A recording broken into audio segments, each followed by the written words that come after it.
Bonjour, bien-aimés, bienvenue sur notre chaîne Partage Biblique TV. Vous avez devant vous le missionnaire Dioula Kodovi, appelé communément le frère Yao. Alors aujourd'hui, nous allons partager encore sur un sujet très important pour nous, selon toujours le livre de Luc, et comme nous parcourons les paraboles. Alors aujourd'hui, quel est le sujet dont nous allons parler aujourd'hui? Alors, nous partagerons sur ce sujet l'économe fidèle et prudent, selon Luc chapitre 12, le verset 41 à 48. L'économe fidèle et prudent. Alors, c'est ce thème qui va nous occuper et j'aimerais que chacun de nous se mette tous ensemble afin que nous puissions saisir ce que le Seigneur veut nous transmettre. Alors, nous allons lire rapidement ce passage et voir qu'est-ce que le Seigneur veut nous transmettre, qu'est-ce que le Seigneur veut nous dire au travers de cette parabole. Nous lisons tous ensemble Luc, chapitre 12, le verset 41 à 48. Pierre lui dit, « Seigneur, est-ce à nous ou à tous que tu dresses cette parabole ?»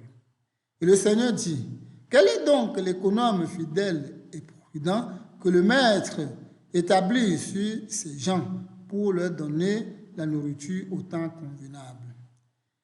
Heureux ce serviteur que son maître, à son arrivée, trouvera faisant ainsi.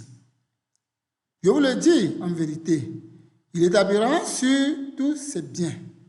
Mais si ce serviteur dit en lui-même, mon maître tarde à venir, s'il se met à battre les serviteurs et les servantes, à manger, à boire et à s'enivrer.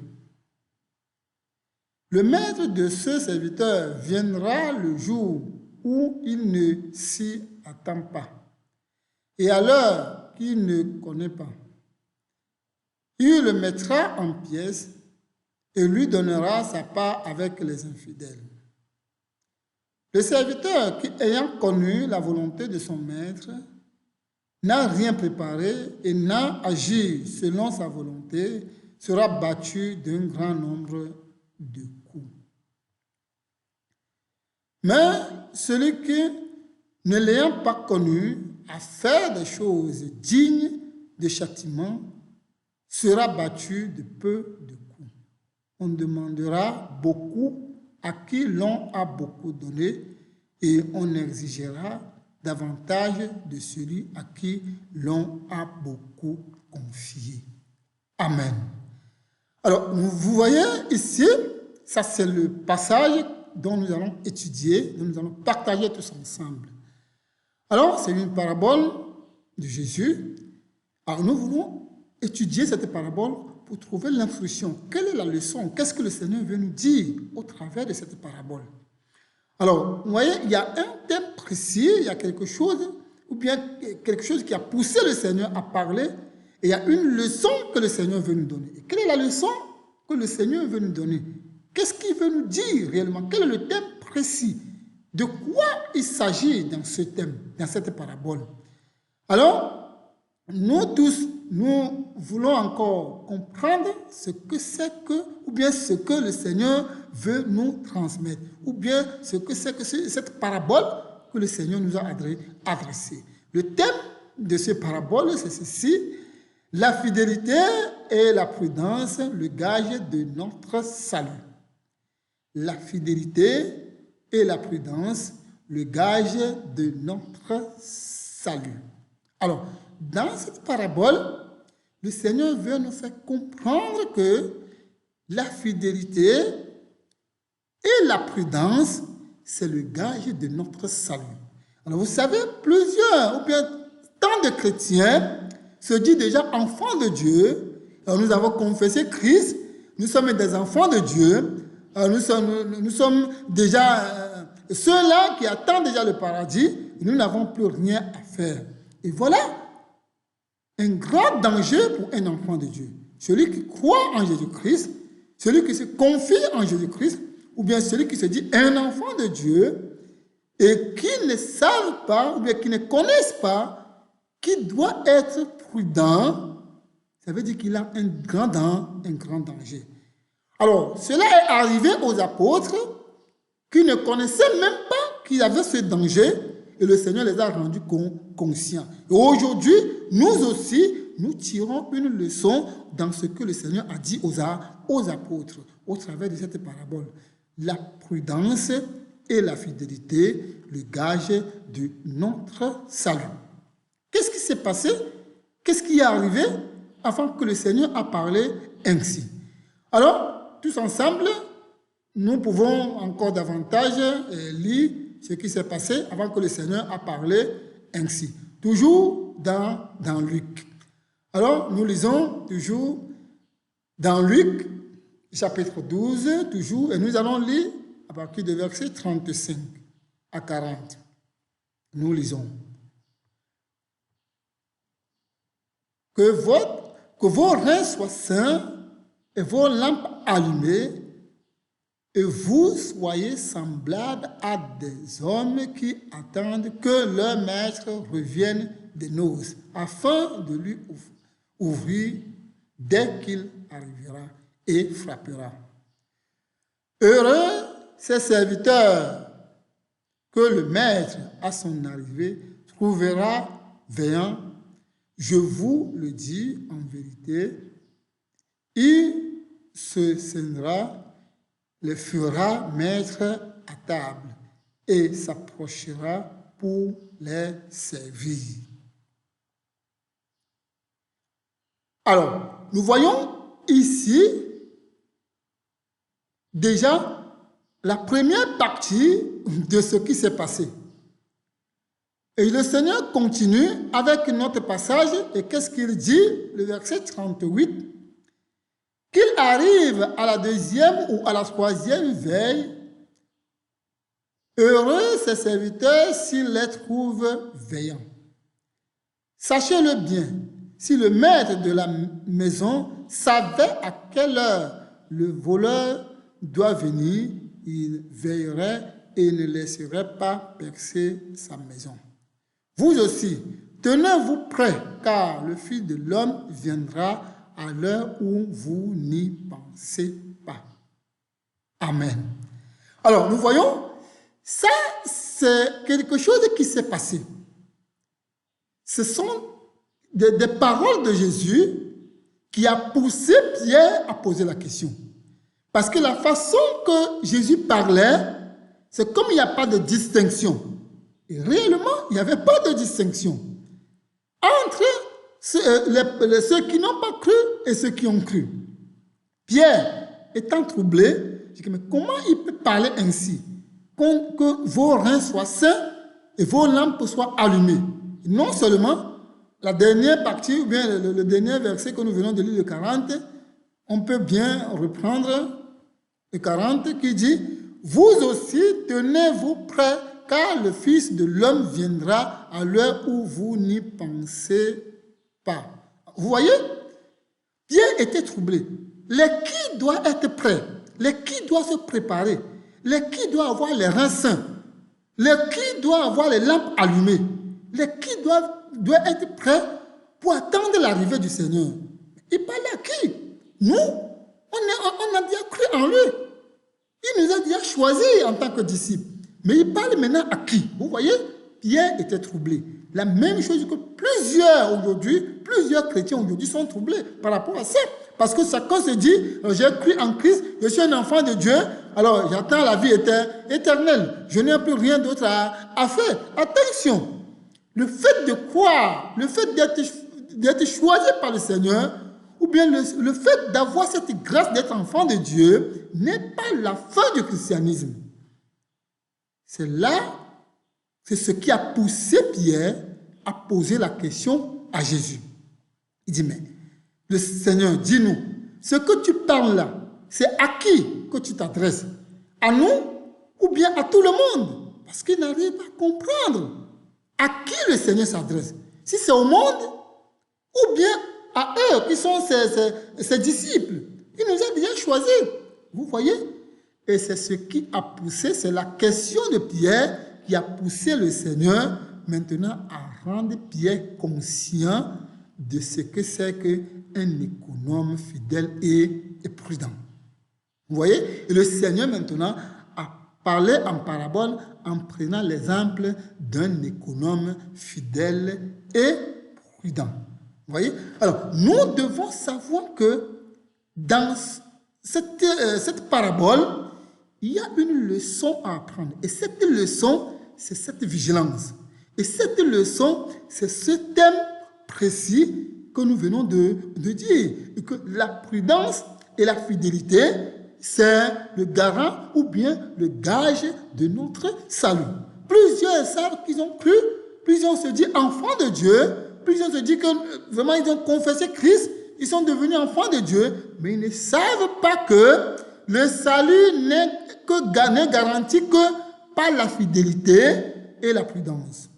C'est ce que le Seigneur veut faire comprendre à Pierre, qu'il ne suffit pas d'être enfant de Dieu, il ne suffit pas de faire partie de ceux-là que Jésus a choisis comme disciples, comme ses disciples, mais il est question d'être fidèle et prudent après ce choix, après d'être enfant de Dieu.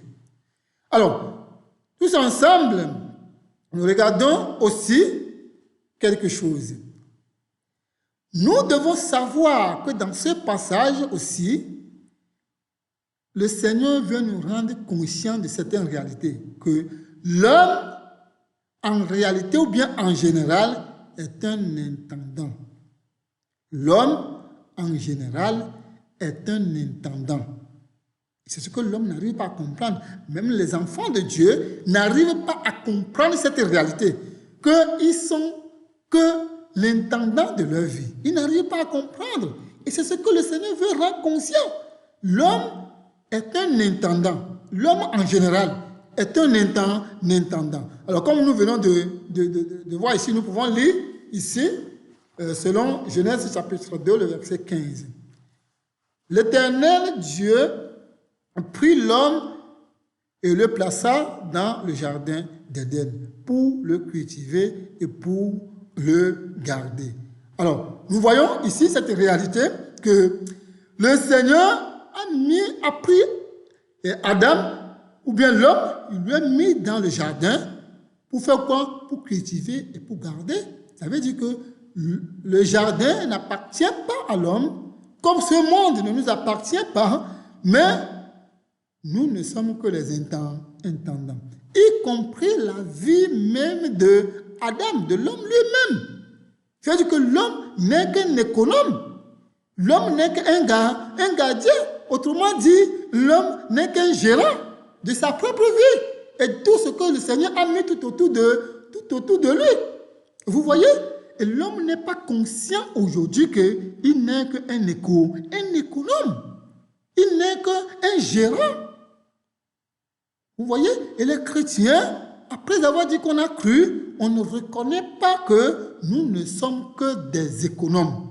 Et le Seigneur dit, un économe doit être fidèle et prudent. Parce qu'on lui a confié cette tâche pour un but précis. Le chrétien aujourd'hui ne reconnaît plus qu'il est un économe et qu'il doit être fidèle et qu'il doit être prudent. C'est pour cette raison que le Seigneur nous parle ainsi en parabole pour nous ramener à comprendre que nous avons l'intérêt à être fidèles à Dieu, nous avons l'intérêt à être prudents. Et nous allons voir pourquoi toutes ces deux choses sont importantes pour nous. Romains chapitre 14, le verset 12.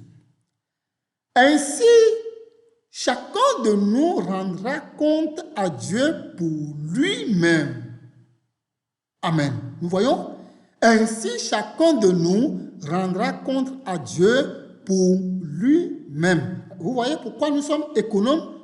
Nous sommes l'intendant de notre vie.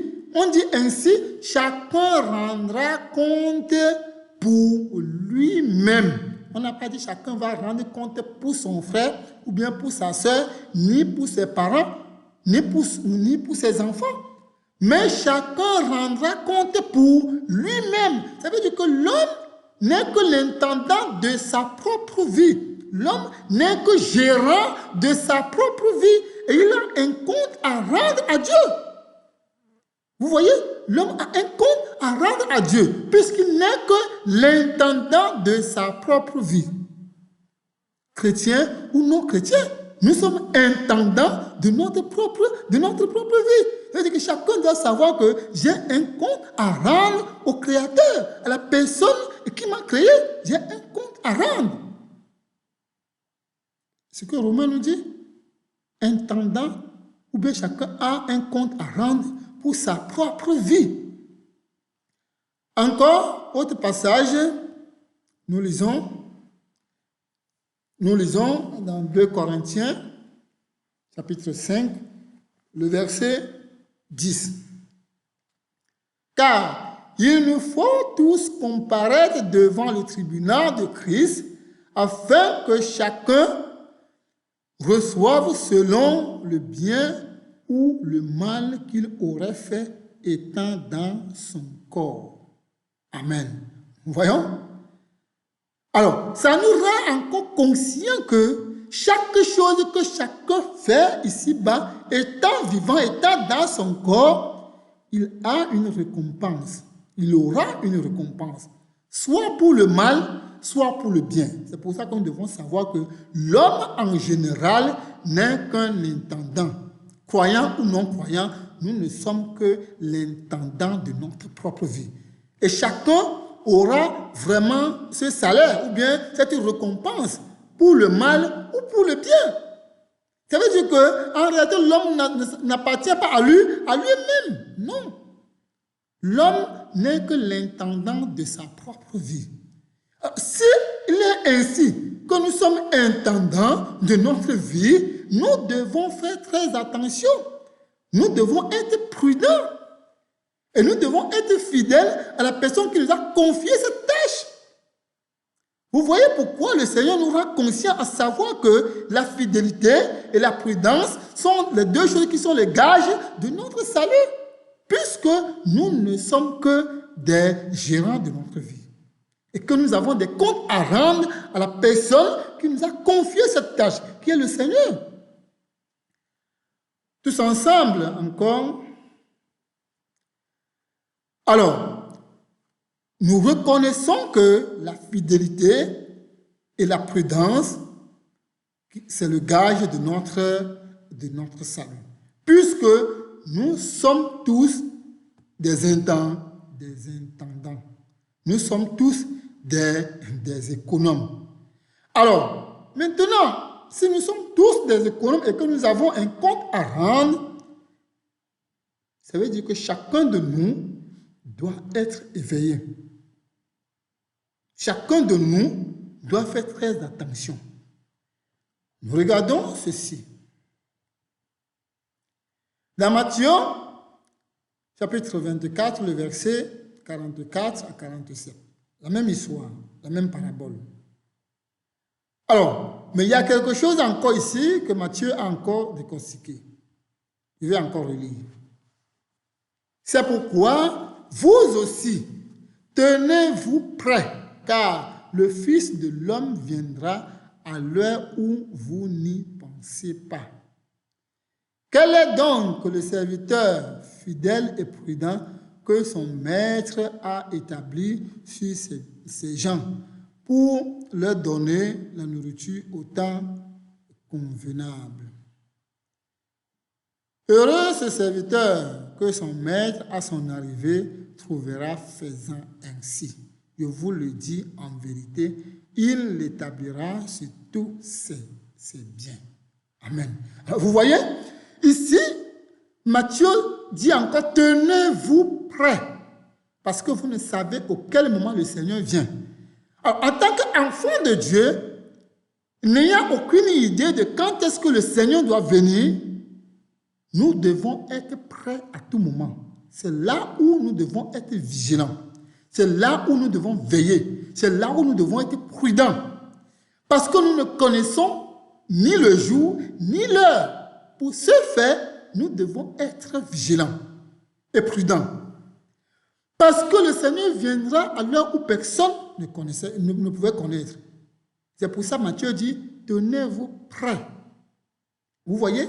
Et aujourd'hui, les chrétiens ne sont plus prêts, les chrétiens ne sont plus éveillés, les chrétiens ne sont plus prudents parce qu'ils se disent déjà que nous avons la vie éternelle. Si le Seigneur vient aujourd'hui, nous allons aller au paradis avec lui. Es-tu fidèle à lui? C'est ça le problème. Le fait que nous n'avons plus la pensée que nous avons un jugement devant nous, aussi longtemps que nous n'avons pas cette pensée que nous sommes intendants, des gens qui ont un compte à rendre, nous ne pouvons pas être prudents. Mais les chrétiens, les enfants de Dieu ont ignoré cette réalité. On est simple qu'on est des intendants et qu'on a un compte à rendre. Et que nous recevons la récompense soit pour le bien, soit pour le mal. On pense que non, comme on a cru, on n'a plus autre chose. On ne peut plus nous juger. Nous sommes déjà jugés, n'est-ce pas? Attention.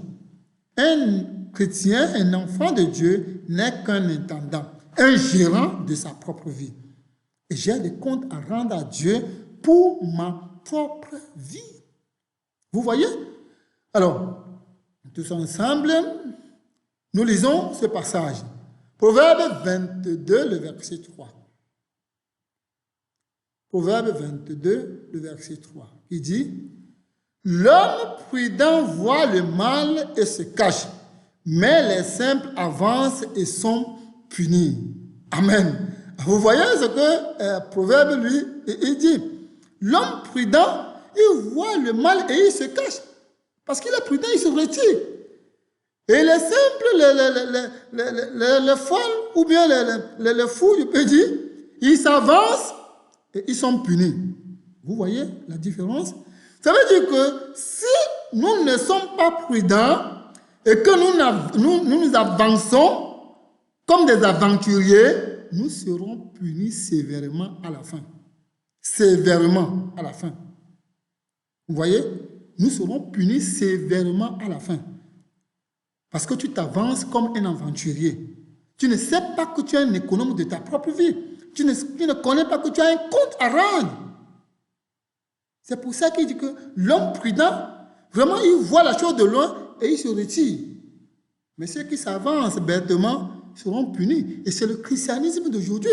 On se dit, on est chrétien, on est enfant de Dieu, on se glorifie, on fait toutes choses. On s'avance bêtement sans savoir que quelqu'un qui nous a appelés pour un but précis, qui nous a confié une nouvelle vie. Et nous ne sommes que des gérants de cette nouvelle vie. Et nous avons des comptes à rendre à cette personne. Tous ensemble, nous regardons encore. Proverbe 17, le verset 2, qui dit, « Un serviteur prudent domine sur le fils qui fait honte, et il aura part à l'héritage au milieu des frères. » Amen. Je relis encore très bien. Je ne sais pas que si nous tous, on comprend ce que le Proverbe veut nous dire. Il dit, un serviteur prudent domine sur le fils qui fait honte, et il aura part à l'héritage au milieu des frères. Vous voyez? Un serviteur prudent domine sur le fils qui fait honte. Ça veut dire que si tu dis, je suis un enfant de Dieu, je suis un fils de Dieu, je suis un enfant de Dieu, mais que tu fais honte à Dieu, ça veut dire que tu n'auras pas part dans l'héritage. Mais un simple serviteur, mais qui reconnaît qu'il est un serviteur et qui reconnaît qu'il n'est qu'un intendant et qu'il est prudent, vous voyez, il domine même sur toi qui se dit enfant de Dieu et qui fait honte. Et c'est le christianisme d'aujourd'hui. Tant de personnes se disent enfants de Dieu, mais ils font honte à Dieu. Ils n'auront pas part. Celui qui n'aura pas, c'est celui qui est prudent et qui fait selon la volonté de son maître. Il dit, il aura l'héritage avec les frères. Mais aujourd'hui, tout le monde se dit, alors j'ai cru à Dieu, comme la Bible dit, celui qui croit à la vie éternelle. Attention, on a dit à la vie éternelle, mais on oublie une chose que Jean a dit aussi, que Dieu nous a donné la vie éternelle, mais que cette vie est dans son Fils. Et celui qui a le Fils, c'est lui qui a la vie. Tu dis, j'ai le Fils. Où est le Fils que tu as? Montre-nous le Fils que tu as. Y a-t-il de Fils que tu as? On va voir tout à l'heure. Si ta vie que tu as, ça t'appartient? Non. Jésus dit, je suis le chemin, la vie et la vérité. Alors, dis-moi, si c'est Christ qui est la vie, ça veut dire que la vie que tu as actuellement, cette nouvelle vie, c'est Christ. Ça veut dire que ce n'est pas pour toi. Tu n'es qu'un intendant et gérant qui a un compte à rendre. Et tu te glorifies. Vous voyez? Alors, nous devons savoir que nous avons l'intérêt à être prudents et à plaire à notre maître. Encore, nous lisons, nous revenons encore dans notre passage aussi, c'est toujours dans Luc 12. Il dit, heureux ce serviteur que son maître à son arrivée trouvera faisant ainsi. Je vous le dis en vérité, il établira sur tous ses biens. Vous voyez? Heureux ce serviteur que son maître à son arrivée trouvera faisant ainsi. Comment? Selon sa volonté. Vous voyez? C'est celui-là que son maître rentre, il voit qu'il est en train de faire exactement comme son maître lui avait ordonné. Il dit, son maître l'établira sur plusieurs, ou bien sur toutes ces choses. Aujourd'hui, nous disons que non, nous sommes co-héritiers de Christ, nous allons hériter le royaume de Dieu. Mais au fond, nous ne faisons pas comme le Seigneur a demandé. C'est pour ça, Matthieu 7, 21 dit, tous ceux qui me disent Seigneur, Seigneur n'entreront pas dans le royaume de Dieu. Mais celui-là, seul qui fait la volonté de mon Père. Vous voyez, c'est ce serviteur que son maître, en rentrant, en revenant, lui trouve fait ainsi, comme le Seigneur a demandé. Vous voyez qu'un serviteur prudent respecte ou bien est fidèle à la parole de son maître. Parce qu'il est prudent, parce qu'il sait que quand son maître sera là, il a un compte à rendre. Mais un serviteur imprudent, il ne connaît même pas qu'il a un compte à rendre. Il se réjouit des privilèges qu'il a. Et c'est ce que c'est que le christianisme d'aujourd'hui. On se réjouit des privilèges et on ignore cette réalité qui nous attend.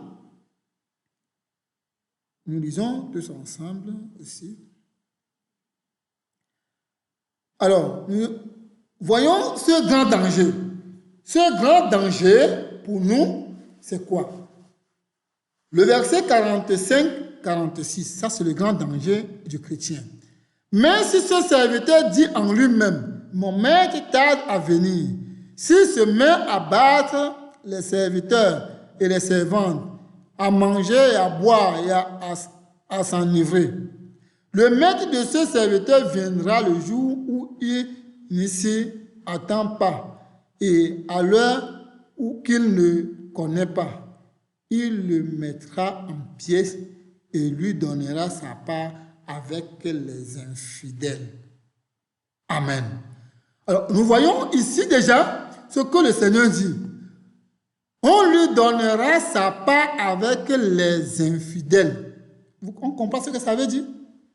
On dit, si ce serviteur, parce qu'il n'est pas prudent, vraiment parce qu'il ne connaît pas qu'il a un compte à rendre, parce qu'il voit les privilèges qu'il a et il se confie seulement aux privilèges et il ignore que c'est quelqu'un qui lui a donné cette vie et qu'il a un compte à rendre pour la vie que la personne lui a donnée. Il fait comme il veut, il boit, il mange, il fait comme il veut. Il dit, je suis déjà sauvé. Ce n'est pas ma vie de sanctification qui peut faire que je peux être sauvé. Je suis déjà sauvé. Vous voyez? Il dit, s'il fait ainsi, son maître viendra là où il ne connaissait pas, ou bien il n'a aucune idée. Et qu'est-ce qu'on a dit? On dit, il le mettra en pièces. Je ne sais pas si on a bien compris. Il le mettra en pièces.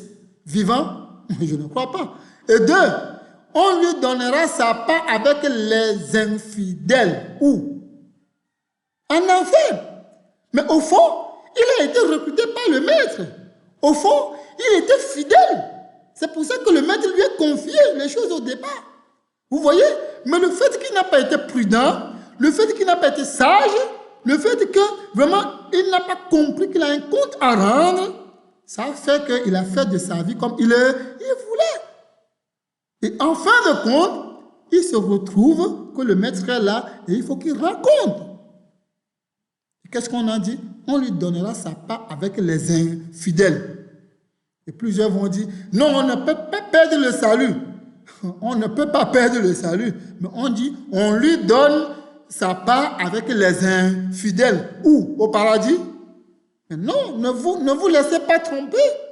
On dit, on va lui mettre en pièces. C'est son maître qui le fera. Mettre en pièces pour la vie. Non, mais vous voyez la différence? Mais au fond, c'est lui qui a reçu cet ordre. C'est lui qu'on avait confié tous ses biens. C'est lui qui était l'intendant. Mais il n'a pas été prudent. Il n'a pas été prudent. Alors, les chrétiens dans ce monde, j'appelle à tout le monde, à tous ceux qui trouvent l'intérêt à la parole, à la vigilance et à la prudence.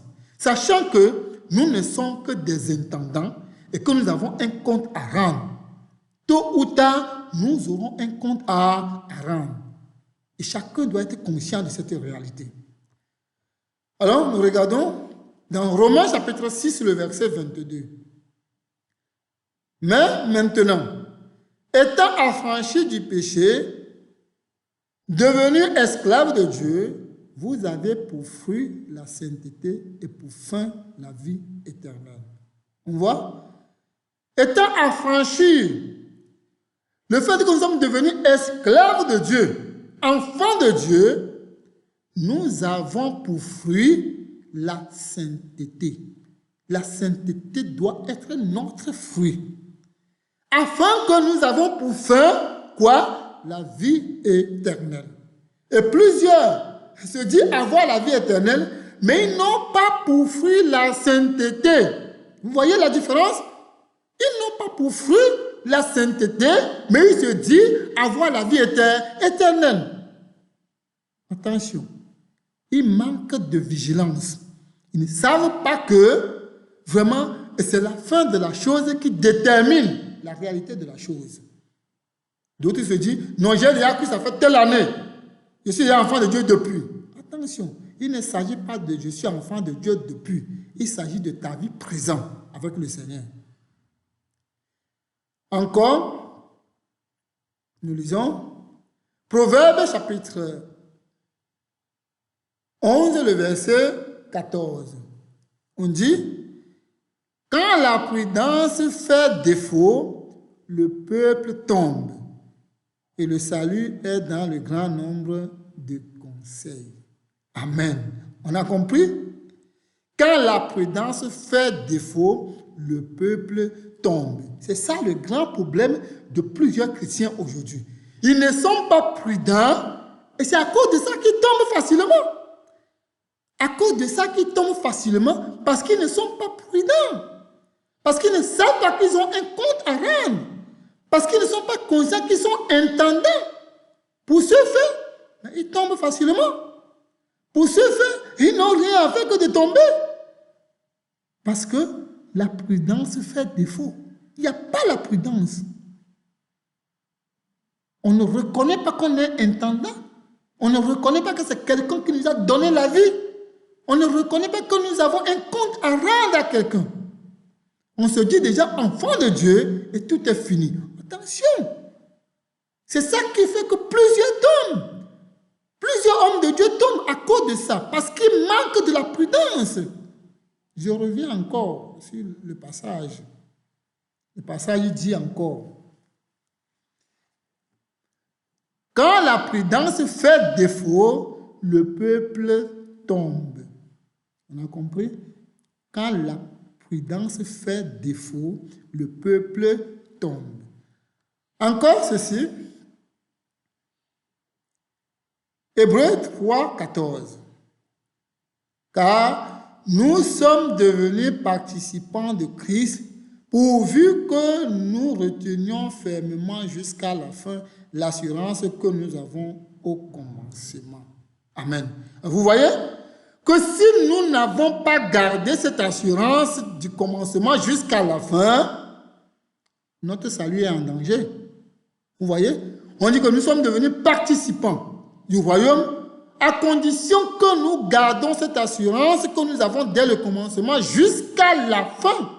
Ça veut dire que c'est la fin qui détermine les moyens.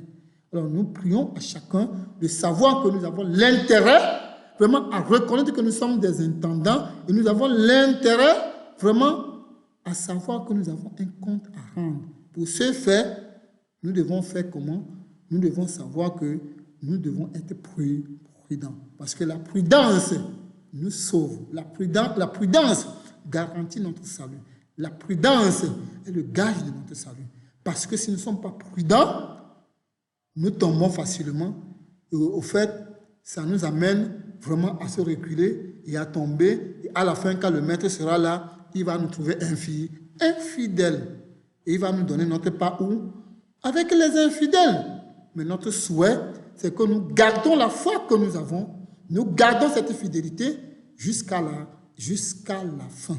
Et quand le Seigneur viendra, il nous trouvera comme un serviteur vraiment prudent qui a fait ce que son maître a demandé. Que le Seigneur nous bénisse, qu'il nous accorde sa grâce, afin que chacun de nous reconnaisse cette réalité dans cette parabole et qui se met à la place de ce serviteur vraiment de cet économe prudent, fidèle, afin que quand le maître sera là, que nous aurons notre part avec les fidèles et non avec les infidèles. Que le Seigneur nous accorde sa grâce, qu'il nous bénisse et qu'il accorde l'intelligence, la sagesse de comprendre sa parole dans sa profondeur. Merci encore et n'hésitez pas de nous contacter, de nous écrire ou bien de nous appeler. Nous avons les contacts. Alors nous sommes toujours dispos de vous répondre à tous vos besoins. Que le Seigneur nous bénisse, que le Seigneur fortifie et qu'il accorde sa grâce à chacun.